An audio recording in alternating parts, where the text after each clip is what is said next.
So आफ्नो गाउँमा आउँदाखेरि धेरै ह्याप्पिनेस हुन्छ, दामी लाग्छ। एन्ड यो पिपलको रुख हो गाइज। एन्ड यो पिपल दामी आउँछ एकदमै। अब गाउँसौ काट्यो भने चैतको महिना लास्टतिर पिपल अनि आउँछ।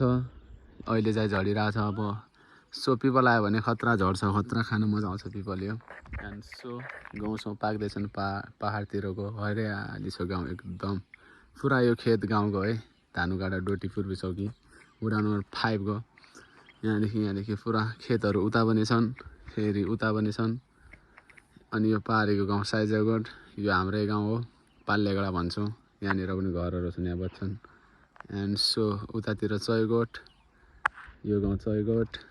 त्यतातिर चाहिँ के हो म त भुलिरहेको छु गाउँहरू पनि।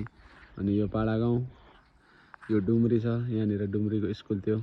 एन्ड यो डाँडा पारी चाहिँ गइरहेको छ, त्यो पारी चाहिँ त्यहाँ उतातिर चाहिँ नागडा छ।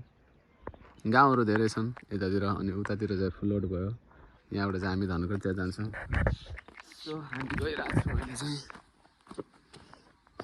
तिरमुना मस्त आछ, पाक्छ होला यो अब जेठ वैशाखतिर।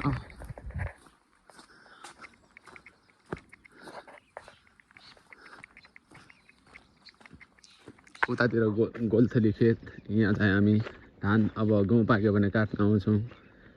फेरि गहुँलाई घरमा बोकेर गहुँलाई चाहिँ पुरा कुट्नुपर्छ एकदमै, लट्ठीले हानी गहुँ चढाउनुपर्छ। रोपाइसोपाइ भयो भने ठ्याक्कै आउँछ हामी यो खेतमा पनि। यो खेत आफ्नै बाजेको हो, त्यो खेत पनि आफ्नै। अनि यो त अरूको खेतहरू हो। अनि यो ढुङ्गामा चाहिँ यसरी बस्ने ट्याक्क गले लागेको बेला चाहिँ तल माथि आउँदाखेरि। मेरो भाइ तल पुगिसक्यो, म चाहिँ मेरो भाइ गइरहेछ, म चाहिँ हिँडिरहेको छु अब।